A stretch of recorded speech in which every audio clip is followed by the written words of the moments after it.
ஒரு நாள் ஒருவரை ஏமாற்றி விடலாம், பல நாட்கள் ஏமாற்ற முடியாது. எதிர்கால தமிழகத்தை ஆளக்கூடிய விஜய் அவரிடத்திலே நான் சென்றிருக்கிறேன். செங்கோட்டையனுக்கு பின்னாலே ஒருவர் கூட இல்லை என்றார். இங்கே பாருங்கள் எவ்வளவு. இனி செங்கோட்டையின் மேலே வர முடியாது என்று நினைத்தார்கள். பெரிய கட்சி நம்மிடத்திலே வந்துவிட்டது. அங்கே கொடி அசைத்துக் கொண்டிருக்கிறார்கள். பாருங்கள், பிள்ளையார் சொல்லி போட்டு விட்டது என்று சொன்னார்கள். இப்போது பிள்ளையார் சொல்லி அல்ல, வேறு சொல்லி போடப்பட்டிருக்கிறது. நிறைவேறவில்லை. நமக்கு சின்னம் கிடைக்க போகிறது எனக்கு தெரியும். ஆனால் வெளியே சொல்லக்கூடாது. ஆணை வரும் வரையிலும் இது மட்டும்தான். பனையன்னா milky mist, only milky mist. பெயரால் இந்த நகரம் உருவாக்கப்பட்டிருக்கிறது. நீங்கள் என்றைக்குமே 1972 புரட்சி தலைவர் எம்ஜிஆருடைய வழியிலே வந்தவர் என்பதை நான் அறிவேன். இன்று வரையிலும்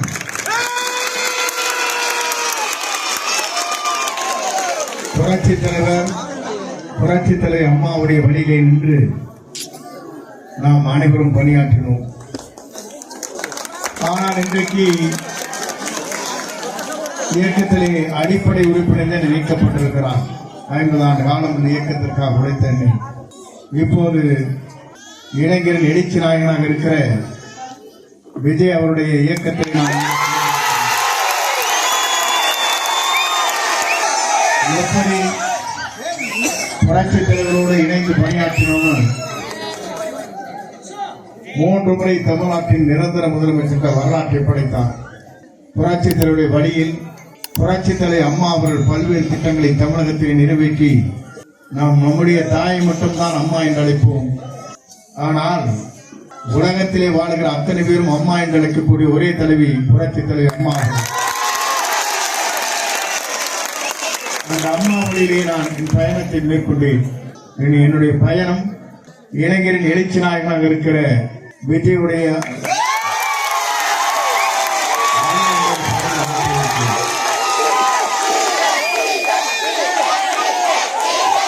எல்லோரும் நினைத்தார்கள். உங்கள் நல்லாசையோடு உங்கள் ஆதரவோடு அந்த பணியை நான் நிறைவேற்றி வருகிறேன். எல்லோரும் இன்று ஒருமனதாக நாளை ஆட்சி மாற்றத்தை நாம் எதிர்பார்த்துக் கொண்டிருக்கிறோம். இங்கே சில பேர் வந்தார்கள்.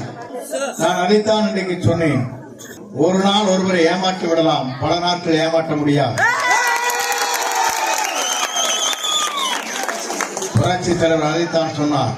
புரட்சி தலைவர் அம்மா அதைத்தான் சொன்னார். இந்த 6 நாட்களுக்கு முன்னாலே எதிர்கால தமிழகத்தை ஆளக்கூடிய விஜய் அவரிடத்திலே நான் சென்றிருக்கிறேன். ஏன் அதை சொல்லுகிறேன் சொன்னால், 30ஆம் தேதி இங்கே ஒரு கூட்டம் ஒன்று நடைபெற்றது. செங்கோட்டையனுக்கு பின்னாலே ஒருவர் கூட இல்லை என்றார். இங்கே பாருங்கள் எவ்வளவு. நான் உங்களோடு இருக்குவன்.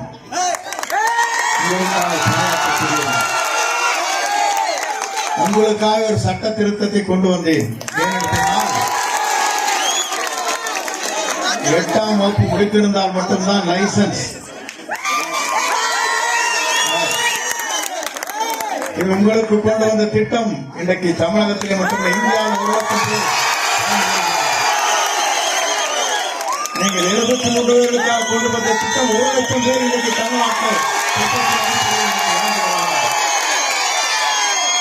ஏன்னு சொன்னால் எவ்வளவு துன்பங்களும் இடர்பாடுகளை நீங்கள் பயணங்களை மேற்கொண்டீர்கள். அதே போல தமிழ்நாட்டில் இருந்து வரும் பயணங்களை மேற்கொண்டார்.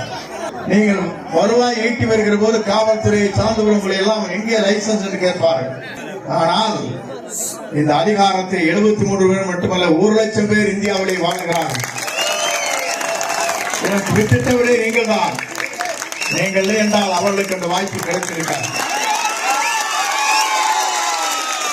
நான் எதற்காக சொன்னால், இந்த புனித பெயரை வைத்திருப்பது புரட்சி தலைவர் எம்ஜிஆருடைய புனித பெயர். மக்களுக்காக வாழ்ந்தார், மக்களோடு திட்டங்களை நிறைவேற்றினார், தாயுள்ளத்தோடு எல்லோரையும் வாழ வைத்தார். அம்மாவும் அதைத்தான் செய்தார்கள். நாளை நம்முடைய இளைஞரின் எழுச்சி நாயகனாக இருக்கிற விஜய் அவர்கள் அதை செய்ய போவார். நான் எதற்காக இதை சொல்கிறேன் சொன்னால், எல்லோரும் நினைத்தார்கள் என்னை இந்த இயக்கத்தில் இருந்து நீக்குவது மட்டுமல்ல, இந்த இயக்கத்திலே மட்டுமல்ல உங்களுக்கு உழைப்பதை இருந்து என்னை அந்த இடத்திலே இடர்பாடுகளை உருவாக்க வேண்டும் என்று சில பேர் கனவு கண்டார்கள். இனி செங்கோட்டையின் மேலே வர முடியாது என்று நினைத்தார்கள். அன்னைக்கு கூடிய கூட்டம் 5000 பேரை கூட்டுவதற்கு 1 கோடி ரூபாய் செலவு. ஆனால் 1 ரூபாய் கூட செலவு செய்யாமல் இன்றைக்கு 5000 பேர் இங்கு இருக்கிறீர்கள். வெவ்வேறு இடங்களில் கோயம்புத்தூரிலிருந்து, திருப்பூரிலிருந்து, காங்கேயத்திலிருந்து, சென்னிமலையிலிருந்து, மேட்டுப்பாளையத்திலிருந்து, சேலத்திலிருந்து கூட்டத்தை கூட்டி வந்தார். ஆனால் இங்க இருக்கிற உங்களுடைய சக்தி என்ன என்பதை அவரால் புரிந்து கொள்ள முடியவில்லை. உங்கள் சக்தி எவ்வளவு இருக்கிறது? நீங்கள் நினைத்தால் எதை வேண்டுமானால் உங்கள் சக்தியால் முறியடிக்க முடியும். நீங்கள் நினைத்தால் எதை வேண்டுமானால் மாற்றி காட்ட முடியும். ஆனால் புரட்சித் தலைவருடைய அம்மாவுடைய தயவால் ஆட்சி கட்டளை அமர்ந்தவர்கள் பலமுறை அவர்கள் தேர்தலில் போர்க்களம் இங்கே இருக்கிற தேர்தல் இருக்கின்ற போது வெற்றி என்ற இலக்கை எட்ட முடியவில்லை. ஆனால் புரட்சித் தலைவர் எப்படி வென்று காட்டினாரோ, புரட்சித் தலைவர் எப்படி வென்று காட்டினார்களோ அதே போல இளைஞரின் எழுத்து நாயகனாக இருக்கிற மக்கள் சக்தியோடு விஜய் அவர்கள் எந்த சக்தியாலும் நிறுத்த முடியாது. இதை போல் புரிந்து கொண்டிருப்பார்கள். ஏனென்று சொன்னால் அன்றைக்கு சொன்னார்கள், நாமக்கல் நடைபெறும் நிகழ்ச்சியில் பெரிய கட்சி நம்மிடத்திலே வந்துவிட்டது, அங்கே கொடி அசைத்துக் கொண்டிருக்கிறார்கள், பாருங்கள் பிள்ளையார் சொல்லி போட்டு விட்டது என்று சொன்னார்கள். இப்போது பிள்ளையார் சொல்லி அல்ல, வேறு சொல்லி போடப்பட்டிருக்கிறது. நாளை சொல்வதற்கு கனவு கண்டார்கள். எல்லோருடைய முதுகை ஏறி சவாரி செய்யலாம் என்று சில பேர் கனவு கண்டார்கள். ஆனால் மக்களாக இருக்கிற உங்கள் சக்தி விஜய் அவர்களை தமிழ்நாட்டுடைய முதலமைச்சராக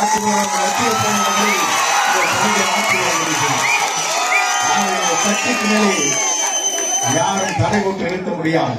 சொல்வார்கள், காற்றை சுவரிழுத்து தடுத்து விட முடியாது, கடலை அணை போட்டு தடுத்து விட முடியாது, இமயத்தை எறும்புகளால் தேய்த்து விட முடியாது. அதே போல உங்கள் சக்தி என்பது இந்திய நாட்டின் வரலாற்றில் ஒரு பெரும் மாற்றத்தை உருவாக்குற சக்தியாக இந்த எம்ஜிஆர் நகரம் அமைய போகிறது என்று உங்கள் உழைப்பு என்பது உங்களுடைய உடலை ஓடுகிற ரத்தம் ஒன்றும், ஒவ்வொருவரும் நீங்கள் சிந்துகிற ரத்தமும் தியாகத்தின் வடிவிலே இருக்கிறது. இந்த ஆலயத்திலே தான் இங்கே நான் பேசுகிறேன். யார் வந்தாலும் இந்த ஆலயத்திற்குள்ளே தான் இருந்து விட்டு செல்ல வேண்டுமே தவிர மற்றொரு இல்லத்திற்கு சென்று பேச இயலாது. கட்டுப்பாடு என்பது இங்கே தான் இருக்கிறது. உங்கள் வாழ்க்கை வரலாறு நான் பார்க்கின்ற போது தூய்மைகளாக, அதே நேரத்தில் நேர்மையாக, அதே நேரத்தில் உழைக்கக்கூடியவர்களாக லட்சிய பயணத்தை மேற்கொண்டிருக்கிறீர்கள். இந்த லட்சிய பயணம் 2026 மே மாதத்தில் அமைய போகிறது என்ற வரலாற்றை இதற்காக நம் அத்தனை உழைப்போம். என்னை தேடி நீங்கள் வந்தீர்கள். அப்போது அங்கே கொடுக்கப்பட்டிருக்க இடம் சரியாக இல்லை, பெரிய இடத்தை தார வேண்டும் என்று எனக்கு செய்திகள் வந்தவுடனே அங்கே சென்றேன். அதன் மூலமாக உங்களை சந்திக்க முடியவில்லை. எங்கள் இல்லத்திற்கு வந்தீர்கள், அலுவலகத்திற்கு வந்தீர்கள். அதற்கு கோடான கோடி நன்றி வணக்கம்.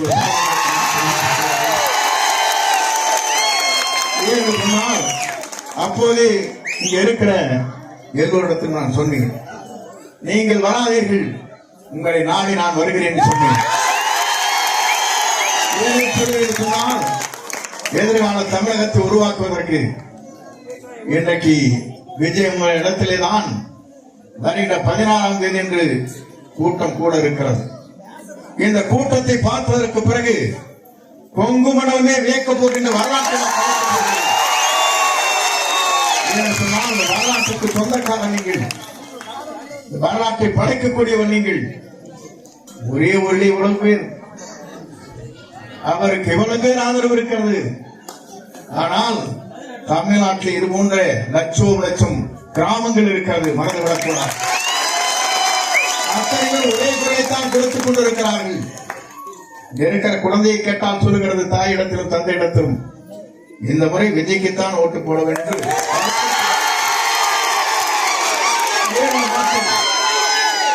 ஆண்டவனை ஆள வேண்டுமா? மற்றவருக்கு இந்த வாய்ப்பு கிடைக்க கூடாதா? ஏன் அவர் ஆட்சிக்கு வரக்கூடாது? நல்லாட்சி தமிழகத்தை நடத்துவதற்கு ஒரு புதிய முகத்தை தேடிக்கொண்டிருந்தீர்கள், கிடைத்து விட்டார்.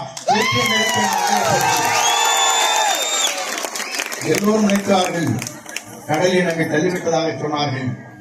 நான் கப்பலில் ஏறி வந்து விஜயை கண்டு சந்து கொண்டிருக்கிறேன். நீங்கள் என்னை யாராலும் சாய்த்து விட முடியாது. சாய்த்து நினைத்தவர்கள் சாய்ந்து போவார் என்பதை மட்டும்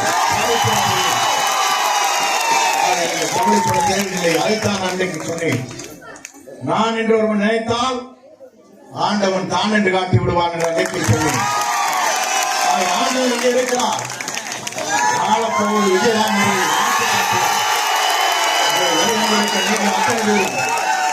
ஒரு மனதோடு என்றைக்கும் உங்கள் வாக்களை சிந்தாமல் சிதறாமல் வாக்களை அளித்திருக்கிறீர்கள். நிறைவேறவில்லை. நமக்கு சின்னம் கிடைக்கப் போகிறது எனக்கு தெரியும். ஆனால் வெளியே சொல்லக்கூடாது. ஆணை வரும் வரையிலும் அந்த சின்னத்தை பார்த்ததற்கு பிறகுதான் நாடே வியக்கப் போகிறது, நாடே அஞ்சப் போகிறது. ஏன் என்று சொன்னால் இவரை வெல்வதற்கு இனி தமிழகத்திலே எந்த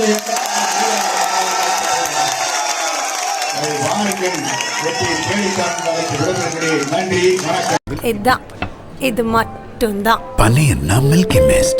Only Milky Mist. மின்னம்பலம்.com தமிழின் முதல் மொபைல் பத்திரிகை.